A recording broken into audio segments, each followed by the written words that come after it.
Hello, welcome everyone. I hope you guys are all excited. We'll be doing a crash course on Flutter. Just get my screen ready. All right. So, as I said before, welcome. This is our first in this series, all right, and we'll be doing a crash course on Flutter. My name is Aldin Crossdale, and I am the current community manager for Caribbean Tech Connect. The objective of the community is to develop the skills and expertise of Caribbeans and, of course, our very own Jamaicans. So if you are interested in developing your skills, feel free to join our community. And if you have friends, they're also welcome. Now, as I've said before, today we'll be doing a crash course on Flutter. This is the first in this series. So next month, be on the lookout for the second demo day in this series. All right, got it. Now, this is our agenda for today. And as you can see, we'll be getting a chance to ask our question to Oswald in our discussion section. All right. So that's going to be at the end. You will be able to post your questions in the chat. And we'll definitely try to ask Oswald these questions. And if possible, we can also save for the next event in the series, which will be next month. So let's give a little brief introduction on Oswald. Oswald is a full stack developer and Flutter enthusiast who is passionate about the role of tech in nation building. Oswald has participated in several national efforts. He voluntarily implemented Google Transit in Jamaica, enabling greater convenience for public commuters and making Jamaica the first Caribbean country to do so. All right, so we can see that he's very, very, very involved in nation building efforts. Okay, so Oswald, over to you. Thank you for that, Aldin. Just checking my audio levels. Everyone can hear me clearly? Yes, I'm hearing you well. Excellent. Thank you so much. So thank you again for that introduction. I hope within the next hour and a half that we have here, I can live up to these lofty expectations that he has set of me. So just to give you a bit of introduction to what we're going to be doing here today. So this is the first in a three-part series of Flutter crash courses. And today it's just going to walk you through the basics, what Flutter is, what it's capable of, how you can get started with developing on Flutter in terms of downloading it, setting up your IDE for development. And of course, we're going to write a little bit of code so that we can get you started. Now, give me a second. Let me start sharing my screen here. When you select screen 4, where's that right here? Screen 4, that's a lot of screens. How much screens do you have? 10? Just 4 for now. Just 4 for now. Then I think the desk is full. All right, I'm trusting you can see my screen now with Chrome in the background and something moving left to right. All right, perfect. So let me start off by talking about what Flutter is. And I don't know, Alan, if there's a way that people can raise their hands in Zoom here to get an just so we can get an idea of how many people here are used to Flutter, have used it before, whether it's for hobbyist uses or actually building production of apps in it. Is there a way that you can raise their hands so we can see that? Yes, they can click on the reaction icon and then click raise hands. Otherwise, from that, you can indicate it in the chat how much have you used Flutter before. I see. I'm seeing quite a few people are raising their hands. All right, excellent. So with Flutter, Flutter is pretty much a cross-platform application development toolkit from Google. Now, I think it was first launched for stable in about 2018, which is when I think I started playing with it. And in those years, I think I've built quite a few apps in it. Some little toy things to test it out with, as well as production of the apps, and we'll get to that a bit later. Now, Flutter is used all over the world. So, for example, of course, it's used within Google. They use it for Google Pay, as well as a couple of other projects for them. Flutter is also used by BMW, eBay, Alibaba, Toyota, and locally, if you've heard of the GK1 app from the Grayscale Financial Group, that is also fully built in Flutter as well. So it's a great project. There are jobs available both locally and abroad for Flutter. I work at a local company using Flutter. I've worked with US companies using Flutter. So it is a very good toolkit to learn. So we're going to jump right into it and see if we can get you started with using Flutter. So let's see if we can get you started. So we want to go to flutter.dev.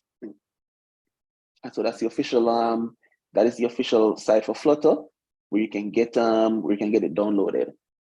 Now, in my case, since I'm on a Mac, I'm going to select Mac OS. And so we want to download the Flutter SDK into Apple Silicon. I'm on an Apple Silicon Mac. So let's do that one. And let's get it downloaded.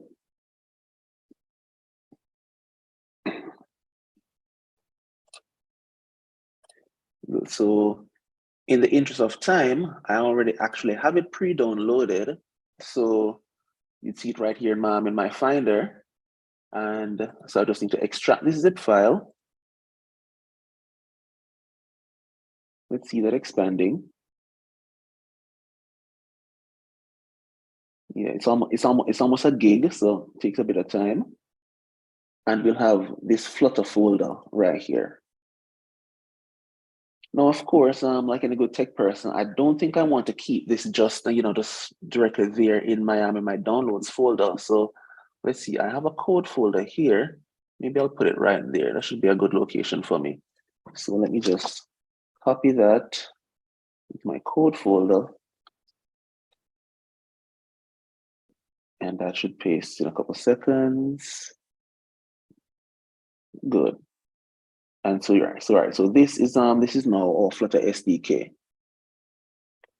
So once we have that there, you might we're going to want to add it to the path on our machines. So on Windows, I haven't used Windows in a while, but I think there's something you can go for system properties, then environmental variables. On Mac, in my case, I'm using ZSH. Just bring my terminal over here. Let me just drag this over. Give me a second. So here's my terminal, and I need to go into my what is my ZSHRC. So that's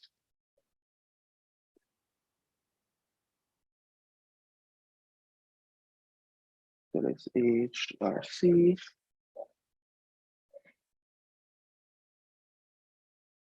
Good, and depending on the particular shell that you're using, that's where you're going to set your path. In my case, you'll see that yeah, I have quite a few things there already. But so whatever the instructions are, you can find them on the installation website.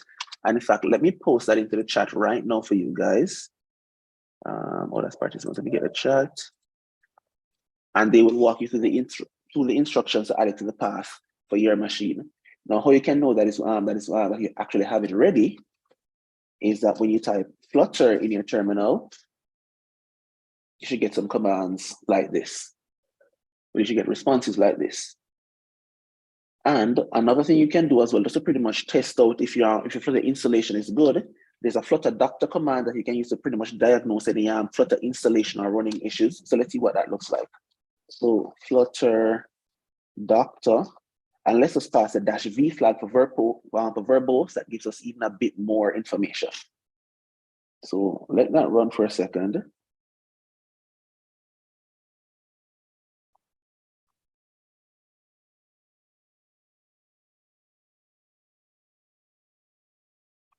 All right, so we found issues in one category. So let's go from top to bottom here. We can see that I'm on a stable channel version 3.7 on macOS.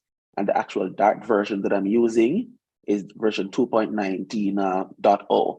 And another thing I should probably mention is that, well, in previous versions of Flutter, you had to download Dart and Flutter separately.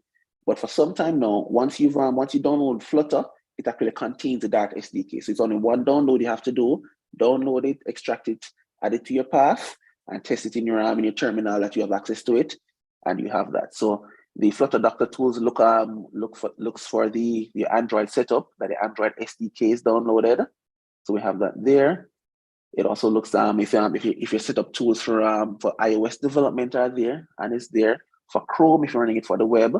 That's good. Now, Flutter, you can use Flutter from any IDE, but pretty much most of the community are settled on one of two IDEs, and that's either going to be Visual Studio Code or Android Studio. Now, in my case, I love Android Studio. I haven't used Visual Studio Code that much, but pretty much you can get this feature parity in terms of both. I mean, they're both top class IDEs, a lot of market share, so you won't have any problems using either. But for these purposes, I'm going to be using Android Studio for you. So Flutter has confirmed to us, but it does give an error about unable to find the bundled Java version. That's something kind of related to Android Studio, but I promise you it works, as you'll see. So I have my Flutter environment set up. Flutter works, Flutter Doctor works. Now let me get into my IDE and see what we can do with Flutter. So let's start up Android Studio. Oh, and for those of you, let me drop a few more links in the chat. If you are interested in using Android Studio, let me just post a link in the chat. It's there. And for those of you who are more on the Visual Studio Code side of things, it's I've posted a link there as well. All right, let's get the terminal over on a different screen and start up my Android Studio. Well, let me close it and restart. Android Studio, there we go. All right, so welcome to Android Studio.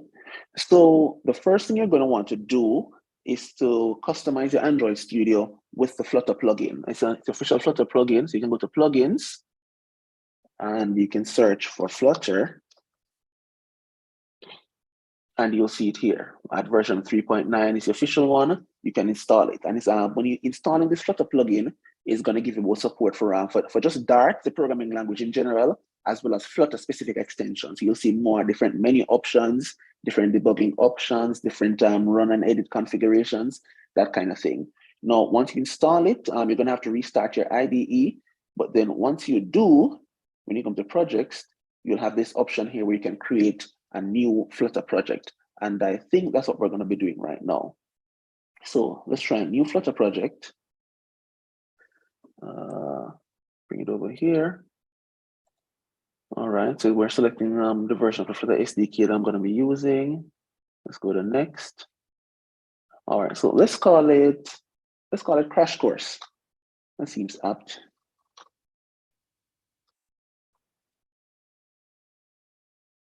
Good. Project location, code, and for my description, so let's call this Flutter Crash Course 1 app. Good. Now there are some advanced settings you'll see here, such as Android language and iOS language. Now, just to give you a bit of background on these, is that by default they're set to Kotlin and Swift, because Android development can be done in either Java or for going forward, they mostly recommend Kotlin. iOS can either be done in Objective-C or going forward, they recommend Swift. So we default to what's recommended now, Kotlin and Swift. Now, we did mention earlier that Flutter is multi-platform. The idea with Flutter is that you write your code base once and you can run it on multiple platforms, with an Android, iOS, Linux desktop, the macOS desktop, the web, and Windows. So yeah, you do get a lot of bang for your buck in Flutter. In this case, I think we're just going to be we're just looking at mobile for today. So we're just going to target the two main mobile platforms, Android and iOS. We have our module name, content root, all that is good. And let's create that project.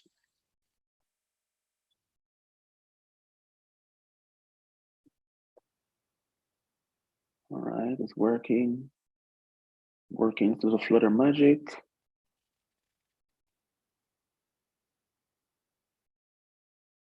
All right, I think we're all set. Now, as a developer experience thing, what Flutter does is that when you create a new app, it actually creates a sample app, and this time it's usually called the counter app. So we're going to go right into it just to show you how quick you can go from nothing to actually a working app in Flutter. So we have our code here. It's actually only it's in one file. Now, one of the things that the Flutter plugin that we just installed adds was right here where you can your device selector. So I have an iPhone 14 Pro set up in the iOS simulator. And what we're doing, so we have that selected, and now we're going to run the app and see what that looks like. So once I click on run, it's launching main.dart, and it's going to take a few seconds to compile and build the app.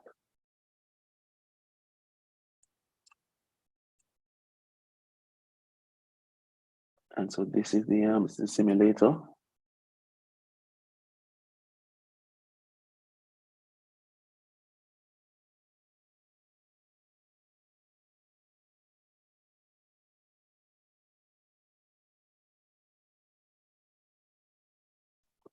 Of course, compiling is where you get all the benefits of a new CPU, of a newer CPU. So, you know, if Shane, I don't know if we're going to start a GoFundMe so I can get one of those brand new the M2 MacBook Pros as a community project.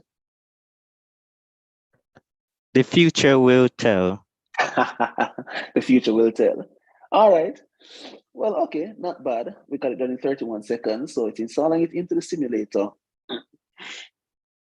And there we go. And if you notice at the bottom, there's this tooltip that pops up that says Flutter supports hot reload. And we'll get to what hot reload and hot restart are in just a few minutes.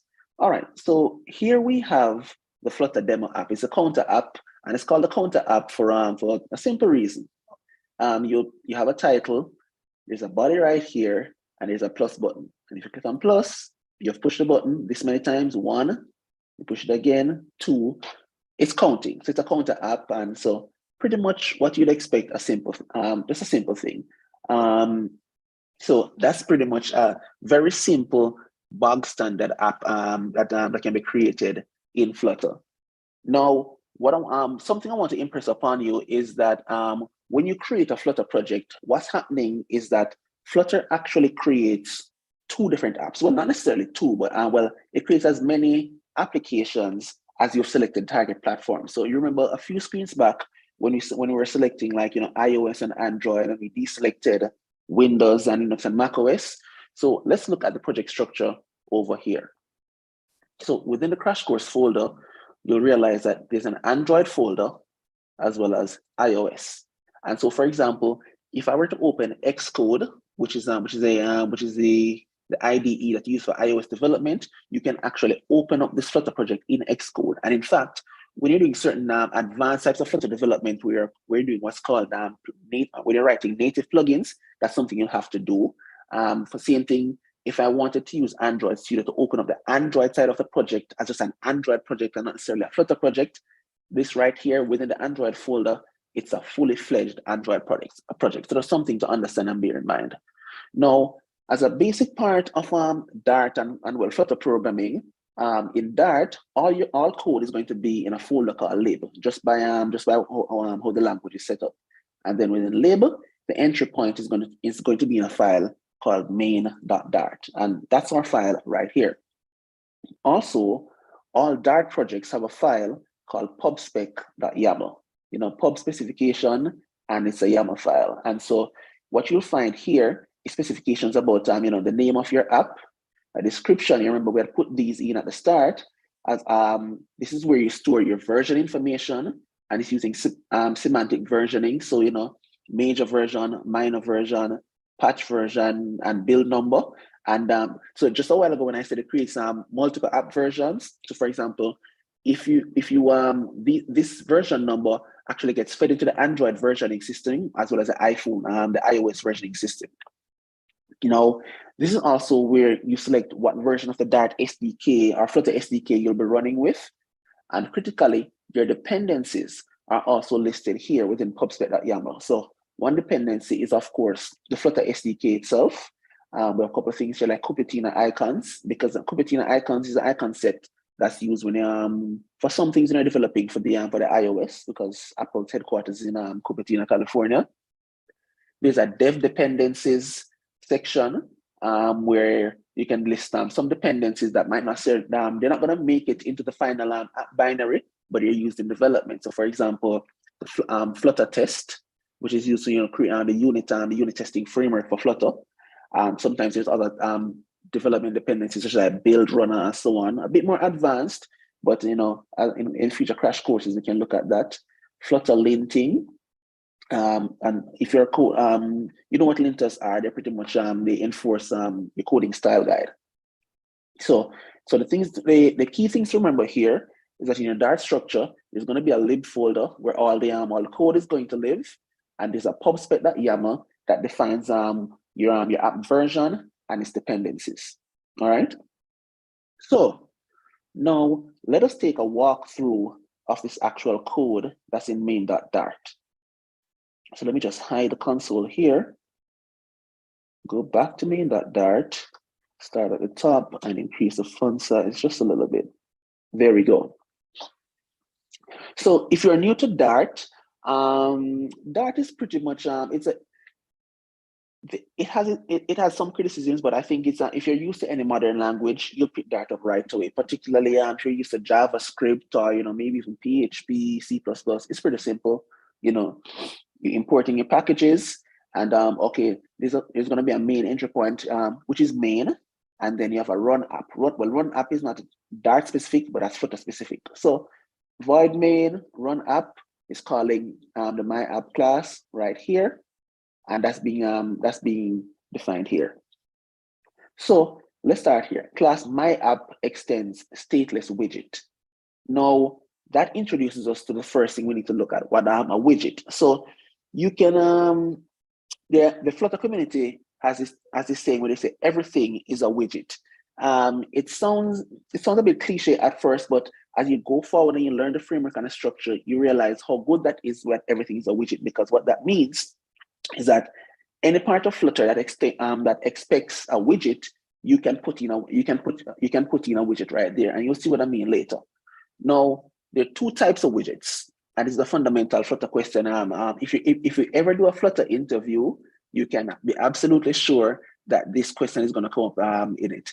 Stateless widgets and stateful widgets. We won't go deep into the definitions of those today, but maybe in a future crash course. But what you'll realize, the key thing to remember is that a stateless widget can't tell the framework to rebuild itself, whereas a stateful widget actually has a state object and can instruct the framework to rebuild it. But we'll go through that. So every widget has a build method, and the build method is what the Flutter framework uses to define what is going to be drawn, what is going to be rendered on screen. So what build is going to return, the build method is always going to return widgets. So we're walking through the code right here, returning material app. Material app is a widget, and it's kind of a convenience widget that pretty much implements most of Google's material design language, right? And so a material app has certain different things that the constructor can take, such as the title, Flutter demo. Let's see if that's there. Okay, we're getting Flutter demo homepage. Okay, we'll get to that. There's theme data. Themes are what you can use to style your app in terms of the colors, the typography, dark and night mode, and things like that. And it also has a home property, in this case, for homepage, Flutter demo homepage. Now, homepage is a stateful widget. As we said earlier, a stateful widget has a state object, which is where you store the state that's going to be displayed in the app. And if you realize, so for example, this homepage takes a title, and this title has been passed in right here, Flutter demo homepage. Now, You'll also realize that every stateful widget has a create state method, and it creates its homepage state. Now, we saw earlier, let's bring up the simulator again, that there's a counter being kept track of, and whenever you press this button, it's being incremented. All right, so that's this variable right here, the counter variable. Now, this is how you declare a function in Dart. It's pretty bog standard. Void increment counter, and then set state is being called, and counter plus plus, which is pretty much just incrementing the counter by 1. All right, and we have another build method right here that's returning a scaffold and the app bar. The app bar is a section right here. Then within the app bar is a title, which has some text, which is right here, Flutter demo homepage, which is what was passed in up here in the constructor. And then you'll see now how the actual layout is being done. Now let me see if I can get both the app and both the simulator as well as the code on one screen. Let me just hide that side. Bring this over here. There we go. And let's make this just a little bit bigger.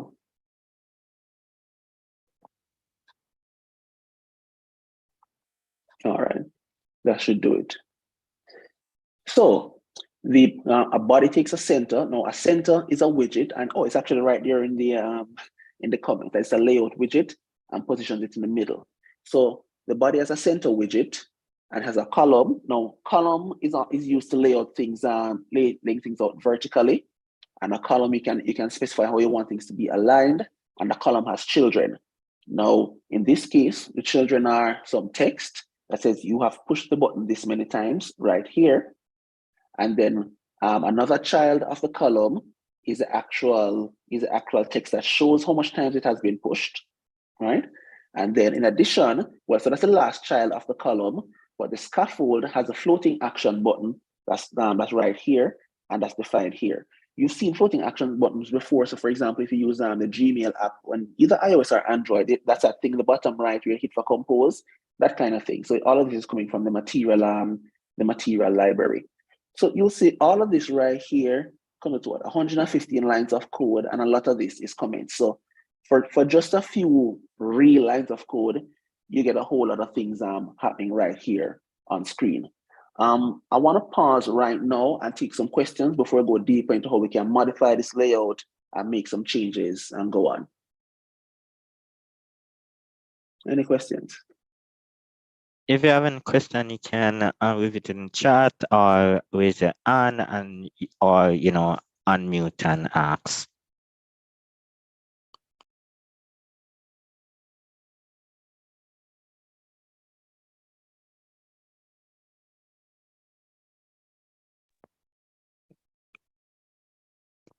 Okay. Go ahead. I have one question. Am I speaking too fast? People always tell me that I talk a little bit too fast. You can tell me.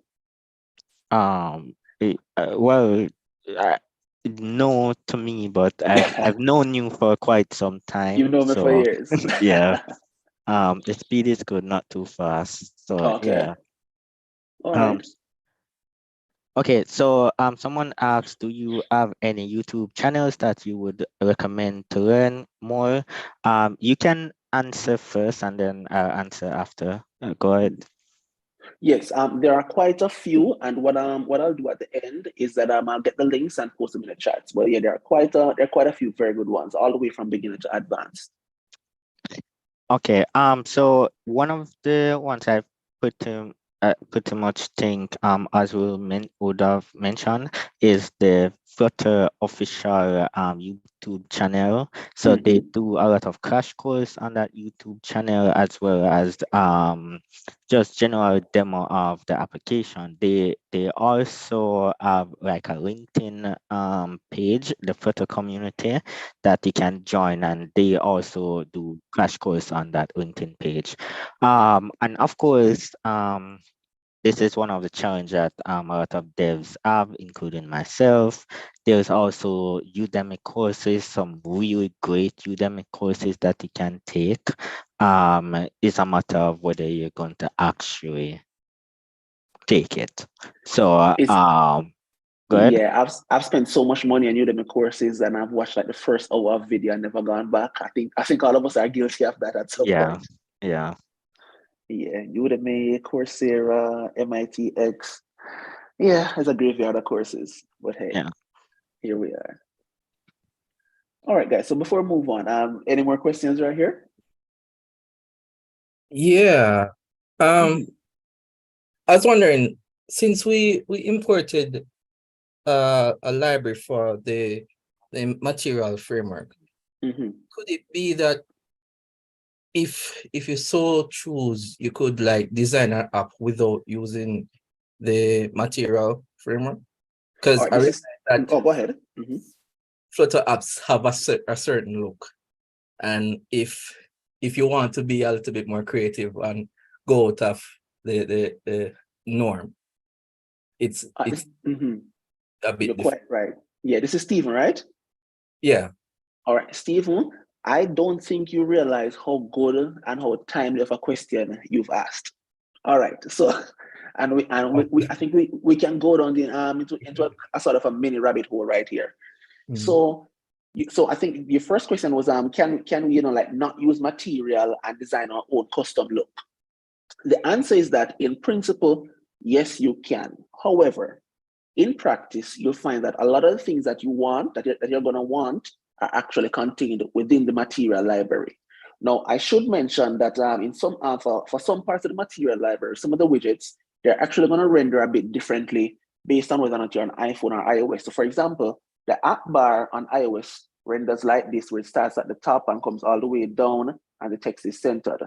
If I run the same code on Android right now, you will find that the text would be a bit would be over to the left, just automatically without doing anything else, with an arrow pointing to the left.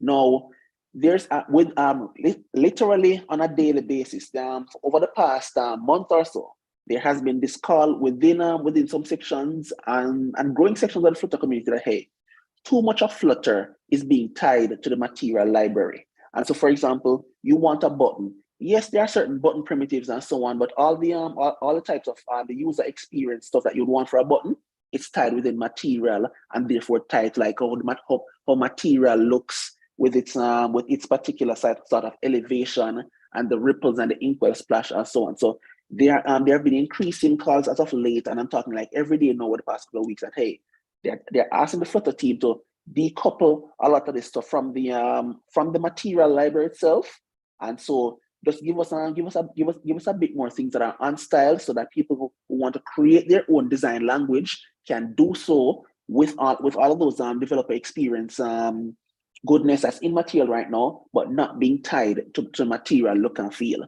So so to be honest with you, yeah, going for material is going to make your life a lot easier right now.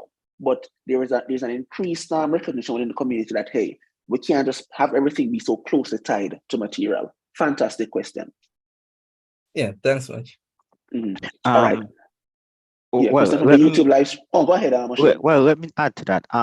So there's also like libraries that developers are maintaining. Like for example, there's a Flutter Bootstrap library that has Bootstrap create Bootstrap buttons and so forth, Right. which is good and everything. But if you're going to use like developer libraries, you know that you do have to worry about maintenance, because there are times when open source libraries just get Right. X. People get tired and so on. Yeah. Yeah, people no longer. In fact, that thing where a developer no longer wanted to maintain a package.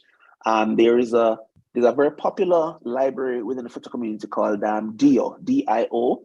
That's usually used as an HTTP client, right? And so you see it in all the big projects because it's really full featured and really enterprise grade stuff. And just a couple of months or so ago, the guy was maintaining it. Well, yeah, he just didn't want to anymore. And so pretty much it was readopted by the community. So it's going to be maintained going forward. But with open source, that's always a risk. Yeah. I see a question from the live stream about how would I say Flutter compares to, let's say, the Ionic framework for building cross-platform apps. Now, I haven't used Ionic specifically, but as I understand it, Ionic is pretty much using HTML, CSS, and JavaScript to build mobile apps, right?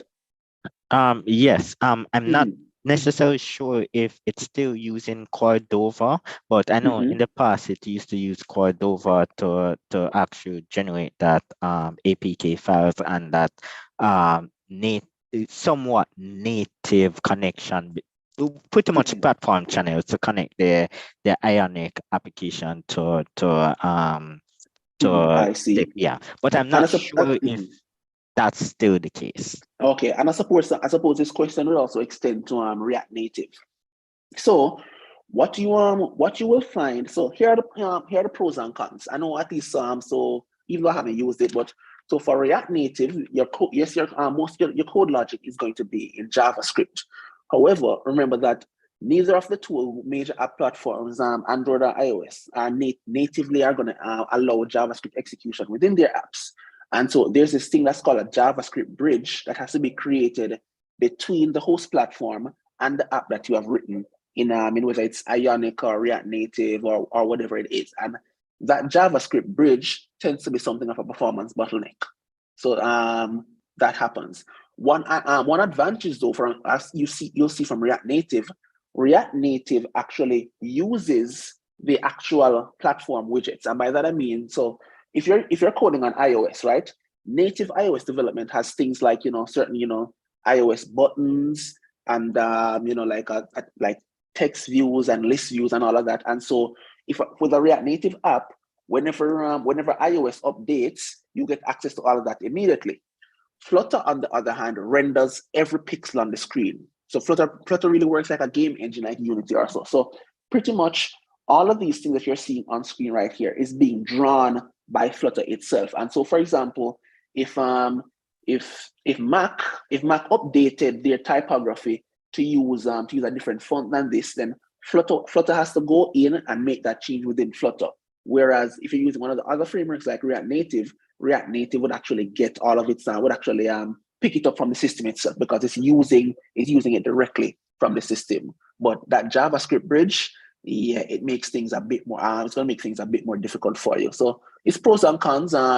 Personally, I mean, everybody knows me. I hate JavaScript, so that's why I don't really got deep into it. But hey, if you can get it to work for you, hey, you won't find any objections from me. All right. So let's see if we can. So let's proceed now with our code that we have here running in our iOS simulator. Now, we had mentioned earlier that Flutter supports hot reload, and what that means is that with hot reload, you can make changes to the source code of your app and see it reflected almost immediately. So let's got the title text right here, Flutter demo home page. So let's take off the word home, and then we're going to do the hot reload. And within a second or two, it's changed right there. And what I want you to notice as well is that the app was updated, but the app state right here, the number of times that we updated this didn't change. You want to see it again? So let's call it Flutter crash course. My spelling is atrocious. What did I do? Crash course. Reload again. And you see that's changed. App state changes as well. So that's what we call hot reload. We also have hot restart, which this will actually it will actually reset the whole state of the app, but you won't have to go through the full compilation that took 30 seconds that we saw the last time. So for example, this right here is going to do a hot restart of the app.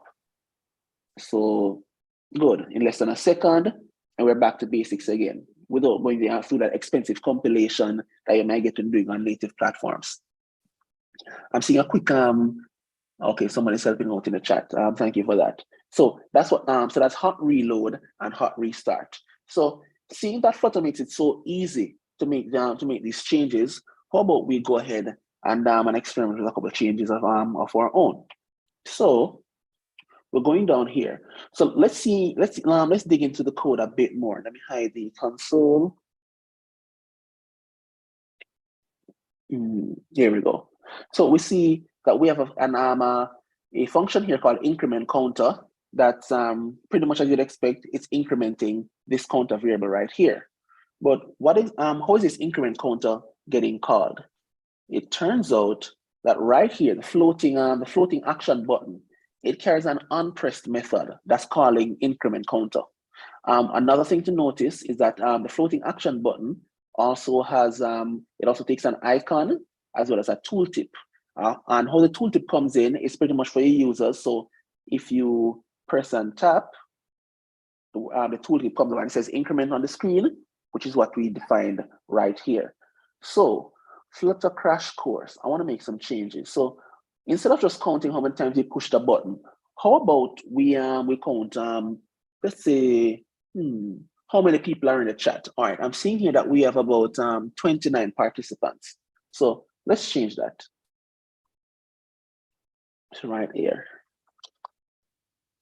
There are this many participants in the crash course. Let's hot reload. Good. And it says 0. All right, that works. And we can increment that. All right, that's fine. So it really is that simple. You can make you make a change to hot reload, and you can pretty much sit down and build out your layout like that.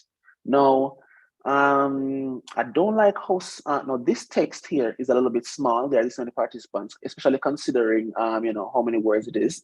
So what you realize is that we have the text right here doesn't carry any styling information right there by itself. Whereas well, this right here has a style parameter, and it's using the theme which controls your styling. So there's a text theme, a headline 4. Let's see if there's another a larger size. Maybe there's a headline 3 that we can use, and let's hot reload that. Doesn't seem much bigger. Is there a just headline? Or about headline 2? Let's try reloading that. Not much bigger either. Headline, is there a headline 1? Not much. Okay. All right, there we go. But that's still maybe a bit too big. Let's put it back. But the idea here that you can play around with the text themes, and the matter of text themes is something that goes very deeply. But as you get more experience with Flutter, you'll I think you'll catch a hang of it. All right, so that's a bit bigger, 6. Actually, I think I like the big number instead. You know, was it headline 1? Yeah. Is that what it was? Or is it headline? Headline, no. Here we go, headline 1. Brawling. All right, so there we go. So we're changing the text. Now, let's see if we can change some of the behavior of this app. Now remember, whenever we click on this floating action button, it's incrementing the number by 1. But what if we wanted that to change? What if we wanted to, let's say we wanted to decrement that number?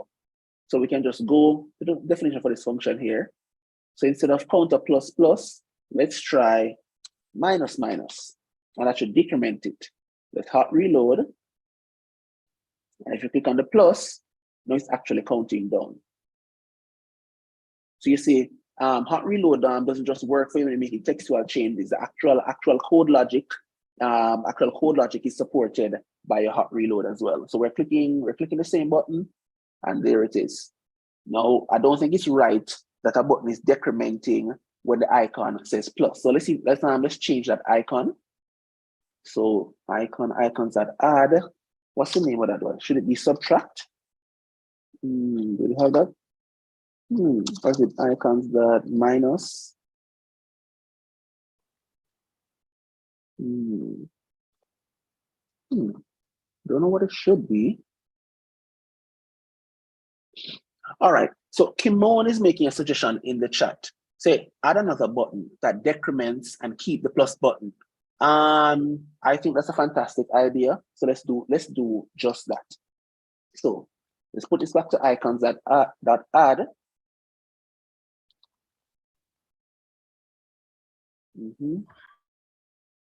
And then since we're going to be keeping the addition right there, let's change this back to plus plus. So we're clicking plus, we're going 5, and so on. Good. All right, so back there. Let me reset our app state back to 0. Let's get a fresh start. And we're gonna follow Kimon's advice right here. Now, I want to point out something. So this floating action button, the intention really, it was as that there's just pretty much usually just one button. But if we look at the pretty much the function signature for the widget signature floating action button, it takes a widget. Now remember we said everything in Flutter is a widget. So the floating action button, parameter expects a floating action button widget. But because in Flutter, everything is a widget, we can actually do a little thing right here. So let's try that. So let's say floating action button. We're gonna wrap it in a row widget.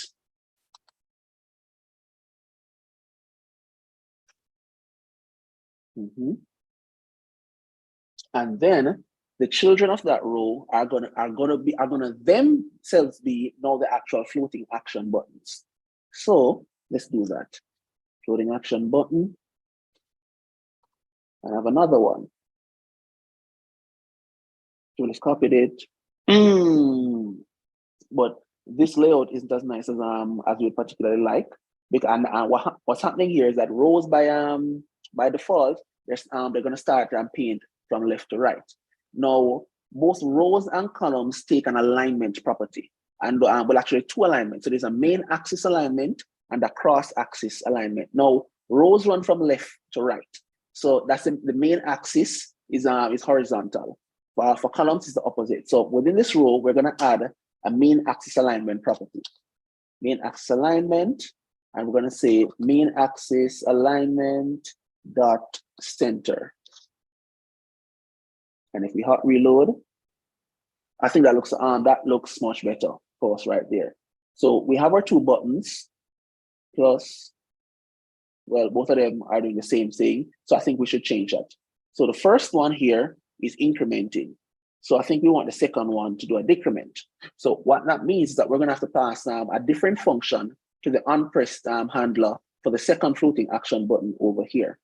So let's go back here to the increment counter. So pretty much, let's create another function. So this is gonna be void decrement counter.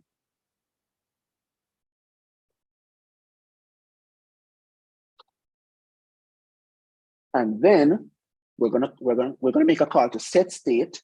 Set state right here is what set state is what notifies the framework that after the counter is incremented or decremented, it needs to rebuild the UI. So set state, and what we will want is counter minus minus. And there we go. It's a reference, that's fine. Good. So decrement counter. And so let's change that right here. Yeah, and also change the icon symbol. The icon will need to be removed, of course. Unpressed. There's nothing there. Don't do that. No, we put this in the wrong place.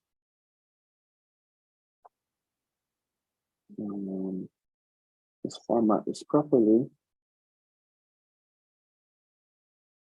Format. Good. Decrement counter. And get that going. Good. Icons dot remove.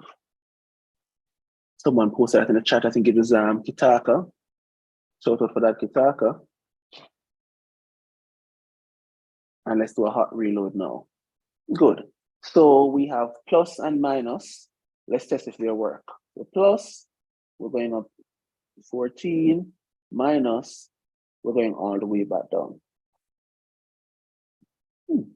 Even going negative if we wanted to. All right. So there we have it, making a bit more changes. I'm using hot reload. So what we see so far is pretty much that you'll find that in many buttons and so on in Flutter, they will have this onPress property that you bind them to a function. So when the user taps that button on their screen, then that function gets executed.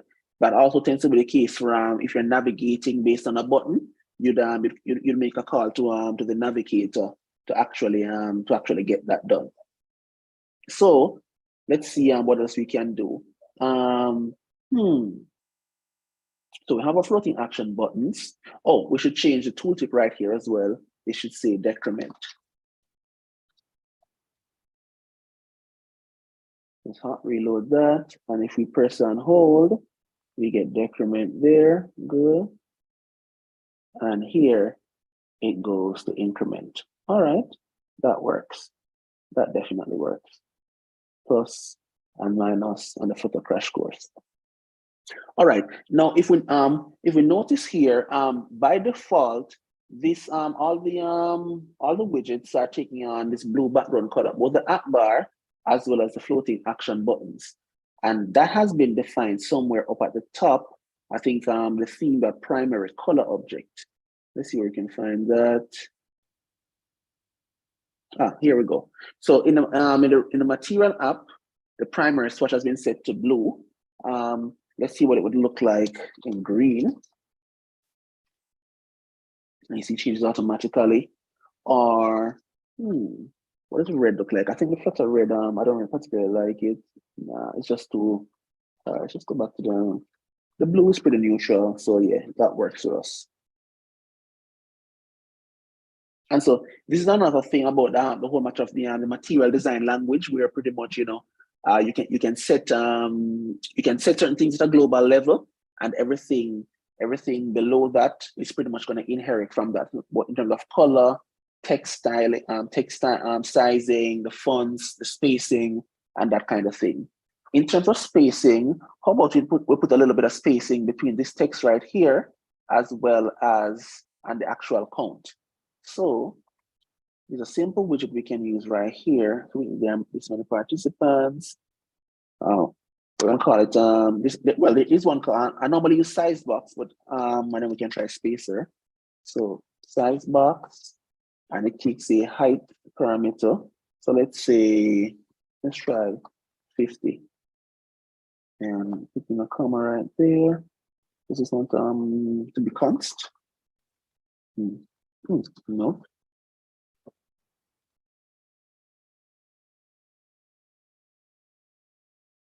Yeah, the size box works to put just a little bit of distance, but I think that's I think that might be a little bit too much.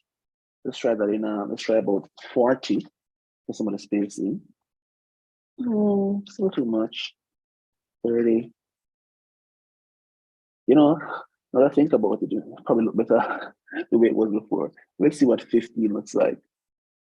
All right. But if we took it out altogether, what are we looking at? Yeah, I think this is one of those cases where we can let those sleeping dogs lie. So yeah, so let's remove that whole size box right there. So so let's look a bit at the column that this is laid out in though. So we have this column right here, and it has these two children, the text here and the text here. Now remember, when we're creating the row for the floating action buttons, we talked about the main axis alignment. So column also takes that same parameter, which you see right here. So main axis alignment is at center. Let's see some of the different options that are there. There's start, and it will start put the children at the top. There's end, and I think you can guess what this is going to do. Move them to the end of the column. There should be a space evenly, or a space around, space between, space evenly. So let's try those. Space around. And let's see what the space between looks like in this case. The maximum space between them. And let's see space evenly.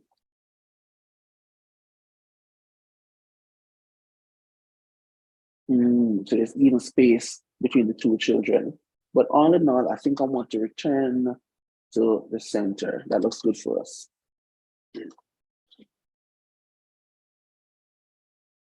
So what you're going to find when you're creating a layout in Flutter is that pretty much everything is going to be made up of rows and columns, and columns within rows, within columns, within that kind of thing. So it really so sometimes you might have to just analyze a design that you might get from a design team and see, okay, I'm seeing from top to bottom, we have this column, and then going across. Okay, so that's a row within the column, and then beneath that it's another row going across. Then maybe a column with some different rows in it, and so on. And so it's pretty much rows and columns all the way down. You're also going to get familiar with widgets like list view, which supports scrolling when you have items that that can't fit on the screen at once. But you'll get to that, particularly when you're getting in data from external APIs and so on. So one more thing that I actually want to show you guys today is just a quick introduction to the Flutter dev tools. Because I see I've realized that not a lot of people use them. So at least they're available both in Android Studio and VS Code, by the way. Now, one of my favorites is what am I looking for? Not outline, the Flutter inspector. Oh, and it fails to load. How convenient. Let's see what else we have. Well, another one we can look at is Flutter performance. And so you see right here is pretty much what's happening, which nothing is happening on the app screen right now. So the app isn't doing much work in terms of rendering frames, but if we increment it, you can see how much frames you're getting from the device. So right now, nothing is changing on screen. So of course, the app isn't doing much. And you can see the memory usage as well. Once you change it, yeah, you can see the spike.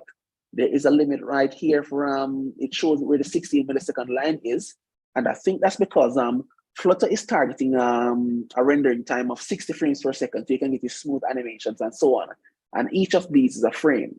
And so a frame has to be rendered within 60 milliseconds for you to get that 60 frames per second speed. But for us, for a mostly static UI like this, it doesn't matter that much. It's still rendering pretty fast. Right. Another thing I like is here, which is called the debug paint. When you hit on that, it draws these lines on the screen, and this works both in a simulator or if you actually had another had a physical device connected and running the app on, so you can see how certain things are being laid out. So you can see what the borders of certain things are. So like right here is the app bar and the borders and just how things are rendered. You can also, within the Flutter Dev tools, you can actually go into much more details than that. And let me show you what that looks like. So let me open the Dev tools. And I'm gonna just, it's gonna take over everything here, but let me bring this down. All right. So this is the Flutter inspector. So you can see within the column, we had the we have the text widget. Most that says there are this many participants, as well as the actual count, and so it's showing you how much how many pixels everything is taking up, and you're gonna find that there's a lot of there's a lot of times when this is very useful when you see that some text might be clipped or there might be a part of a widget that's not showing. You'll be able to come in here, and that will help you to diagnose that. There are other things in the dev tools, such as the performance tab. We saw some of that within Android Studio, but there's another section right here that does pretty much that. Shows you frame rendering speed and all of that. Good. There's a CPU profiler. They can pretty much. Oh, go ahead, Machine. Okay, someone asked a question in chat. Rowan, how do you know how do you know if the app is slow and not Uh-huh. the system? Is being emulated on. Yeah. Well, all right. So in the true test of your app performance is going to be on an actual device, because as you rightly recognize, if it is that you're on an emulator, it's gonna be that's gonna be affected by your speed. So for example, the Android emulators on my Mac, they work horribly slow. So whenever I'm testing on Android, I actually run it directly on either I have a cheap Samsung just to see how it's gonna feel right there, as well as a Pixel 4a that has a bit more processing power, but you can see. So the true speed is always going to be dependent on the actual device it's being running on. And that's a good point as well. And in fact, not just in mobile app development, but even sometimes even with web development. We as developers, we tend to have very fast machines and multi-core and all of that good stuff. And the end users, they might be in a corporate environment stuck on an old, Intel Celeron dual core with 2 gigs of RAM. And so, whereas for us, we can download, tens of megs of JavaScript libraries, and we don't even feel it. They're gonna feel it. So it's always a good idea to have you wanna, Oshane, you can speak about this even better than I can.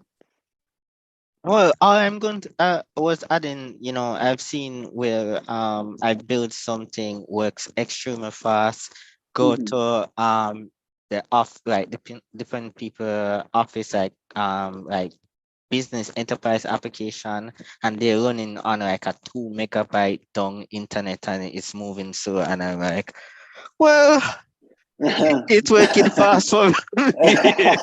So, Exactly. yeah, performance on the network, those are things that a lot of developers don't think about, or they should like minimize their assets and just reduce the overall bulkiness of the software to enhance performance over a slow network. Right. In fact, I saw something within the JavaScript ecosystem recently. I think it's called Quick from Builder.io. That's really tailored around that, where pretty much they've done some gone to extreme length to do like server-side rendering, so that the amount of code having to be shipped and executed by the client, the end client's browser, is actually very small, just so that the time to first render is gonna be a lot better. But to directly answer you, Rohan, it's really going to depend on the device that it's running on. You can do a lot of debugging within the performance tools, so that you can identify certain parts in your code that might be taking a long time. And as you get advanced as a developer, you'll realize that there are certain things you can do to pretty much, you can multi-thread it. Dart doesn't use threads directly. It has a concept called isolates. So pretty much, if there's a computation heavy thing that needs to happen, you can offload it onto an isolate so it doesn't block the UI thread, so that your user interface is going to remain responsive, while that computation can happen in the background on another CPU core. So yes. So yeah, so there's a debug pane here. You can analyze what the memory usage of your app is. And of course, there's a debugger here as well. And so it pretty much works bog standard as most debuggers. So say for example, let's set a breakpoint in for the counter variable. Where are we? Okay, so let's set a breakpoint here. Good. And then we're gonna increment. Right. So it shows our call stack. We're in my homepage state, and then the actual variables right there. Let's expand this. We can see it's at 14 and so on. So pretty much the bog standard stuff that you would expect from a debugger. I'm seeing something in the chat. Right, and I guess that's also why you have to be cognizant of what browsers you are targeting. Shout out to the IE and Safari diehards. Well, to be fair, Stephen, I don't think there are any more IE diehards, except maybe in some very old legacy enterprises, and even most of those have switched to Edge, to Microsoft Edge, which I think has some form of IE emulation mode. Safari, listen, I'm on a Mac and I use an iPhone. I do not use Safari. No, they're always way behind in web standards. Even on my iPhone, I use Chrome as well, even though that's actually using the Safari rendering engine under it. So there's that. But yeah, so what you find that the Flutter project, they do take developer experience pretty seriously, and they're constantly working to improve the platform. As I said, they're not perfect. We talked earlier about the whole story of how many things are really embedded within the material library, which makes it a bit tricky. One thing that you'll get used to during your Flutter development is that you'll see this error about, a material ancestor is required. And it usually happens, sometimes you're deep down in the widget tree. And by widget tree, what I mean right here is that, well, so pretty much an app is a tree of widgets. So you see, it starts out, in fact, if you go back to the Flutter inspector, they literally call it the widget tree. And so that's because, right, so there's a root to your tree, then there's the app class, then there's material app, and it has the home page, the scaffold, the app bar, the row, and they have all of that. So you'll find that you'll be somewhere down here, and you're trying to use something that you don't realize actually comes from the material library, but actually does. But it's one of those things that that you actually get used to.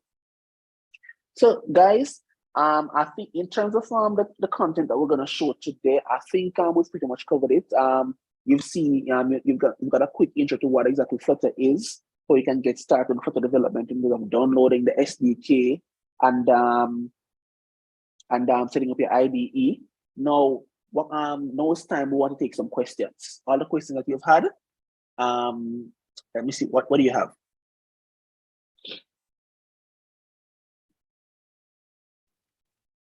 All right, so someone mentioned Flutter job opportunities in JA.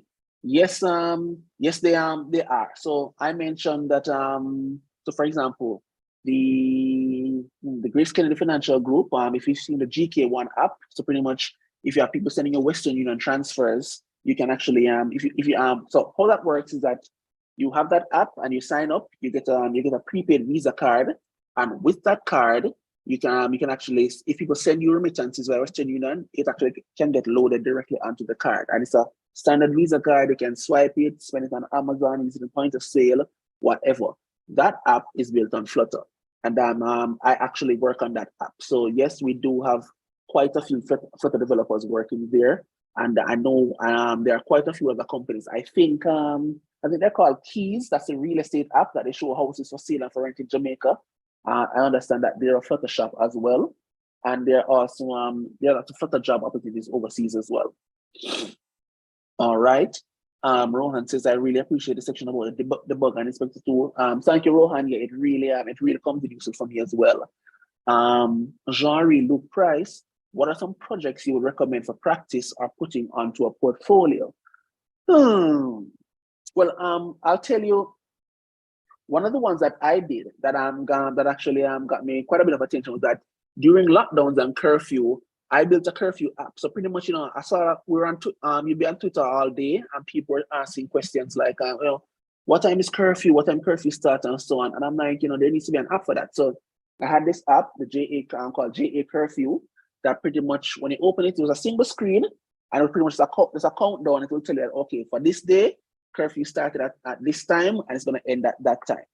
And that was it. So in terms of projects, I always try to find something that's topical, that people are talking about. Another project I built was that I think a year or two ago, probably 2 years or so ago, in the summer as well, everybody was complaining about JPS, them two teeth, them light bill, I mean, I understand them, this and all of that. And so I built an app called Light Bill Tracker.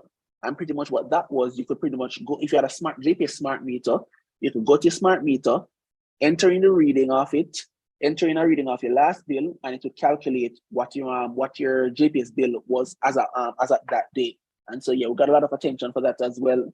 In fact, JPS, I was actually in communication with JPS about building an app for them, but I think by that point they were already engaged with Amber to build a new My JPS app. So that never went up. But that new app is good. That new Amber app is good, so I have no problems with that.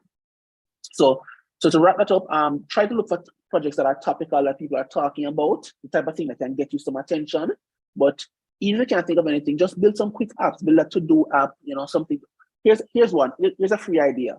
People are always concerned about the price of gas. Build a gas price tracker app. Like, okay, here's a map of Kingston, here's where the gas stations, here's the gas stations are, and you tap on that gas station, it shows you the price for like 87, 90, diesel, low sulfur, that kind of thing. Yeah. Just to add some stuff. So Oz had done a couple demo days with us. One of them was for the Right Bill Tracker app, and the other Oh, yeah. was for the what's the other app called It was again? JA curfew, I think. Curfew, yeah. So both of them are on our YouTube page. I just post the Right View Tracker app where we gave a breakdown of how it worked, how we calculated it, and like a story about that. So you can check that out if you're interested in. Apart from like ideas and so forth, a friend of mine, which is also on a Flutter project for my company, he had built out like a simple Flutter app to find, find and rate what's stall box, Starbucks yes, recipes, right, recipes. right. And yeah, it got a bit of attention for it.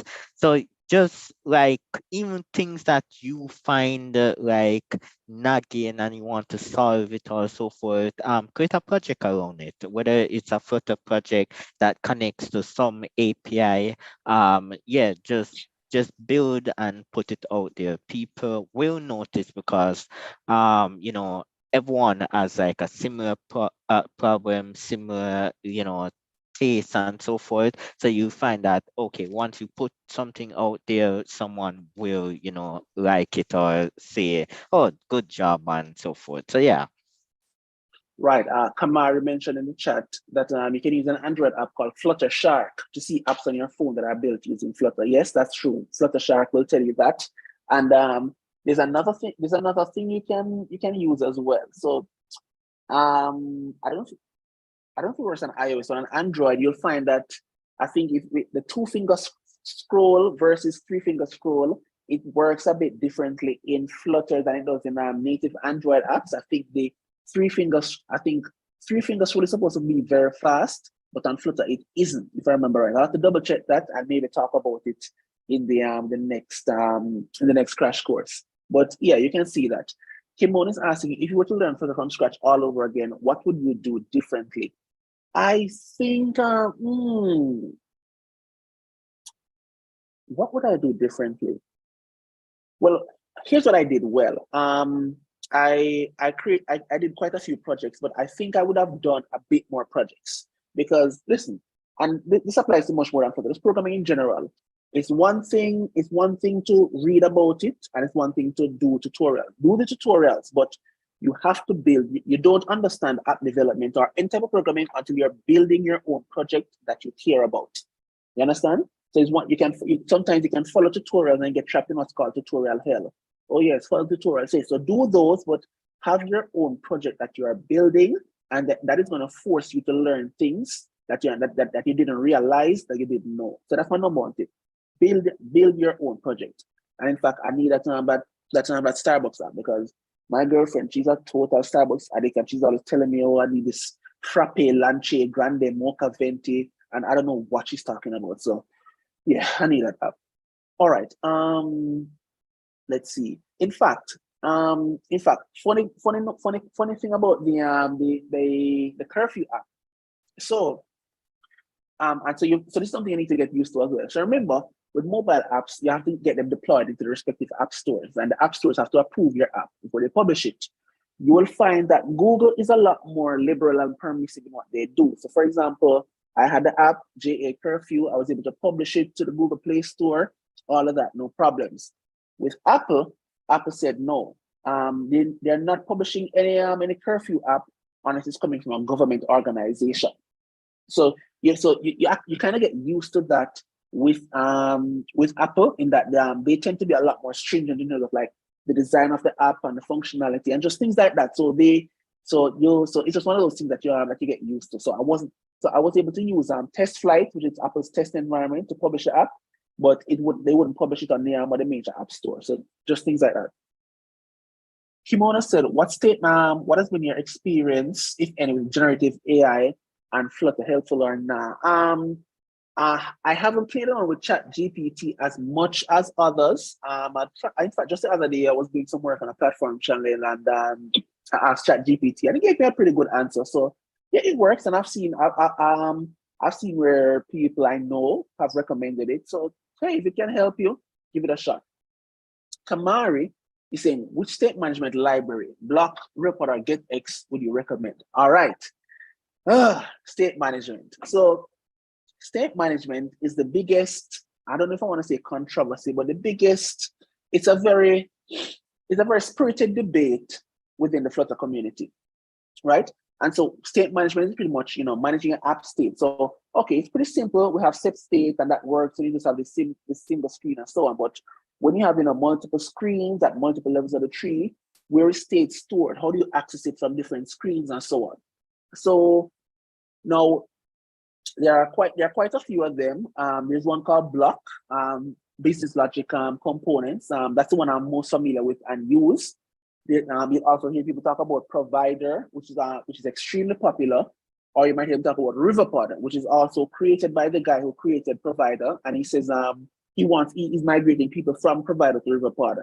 GetX, GetX is a lot useful, but a lot of people don't like it because they think it does too much magic, right? But what you'll find is that, listen, if you're going to be a professional Flutter developer, hey, so first of all, get a passing familiarity with all of them, and then choose one and learn it. Yeah, you're not gonna if you're using Block, Provider, or Riverpod, you're not gonna go wrong. You're not gonna go wrong with either of them.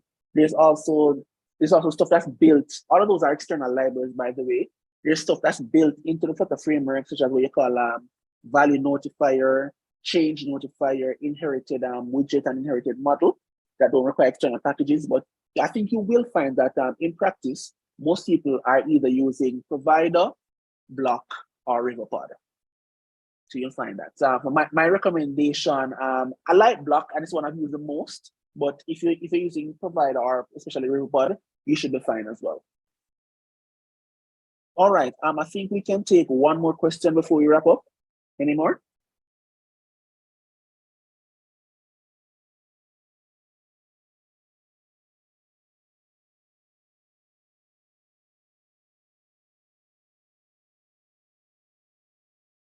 All right. I think we've done all the questions. So guys, thank you so much. It's been fun, and thank you for the great questions, by the way. And I look forward to seeing you sooner rather than later for Crash Course 2. Sir Alden, back over to you, sir. Okay. All right. So thank you very much for sharing with us. We really appreciate it, and we definitely look forward to the next in the series, which would be next month. Of course, we will be sharing the information, and if it is that there are some questions that you guys still have that you didn't get a chance to post them in this discussion, you can reach out to us, you can join the community, just so that we can get those questions to Oswald and help him prepare for the next in the series. Now, just a little bit on our community. You can, of course, contact us. This is our contact details. You can join our community, and I will also now hand over to Oshane, the founder. All right, Oshane, over to you. All right. Thank you, Alden. Just a couple of community updates. I'm going to share my screen. So for those who are interested in the crash course, just to give you a bit of heads up on what we'll be looking at next, I'll send the link for this in the chat, but the crash course series, what we're going to look on, it's on our community forum. So you will see like some of the topics that we'll be covering in the part 2 of this crash course and part 3 as well. If you have like any topics that you want to briefly touch on, you can also just leave a comment on this post on our community forum. As mentioned, I'll drop this in the chat so you can check it out. After these 3 parts series.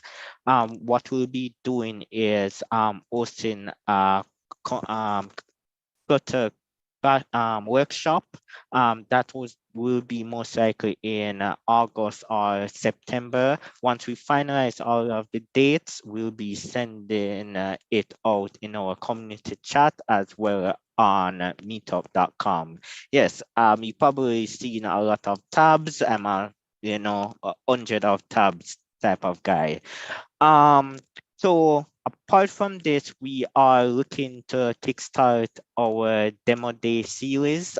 So if you're interested in demoing a project, any project, or whether it's Flutter, web, or so forth, you can go to Caribbean.dev and click on get involved.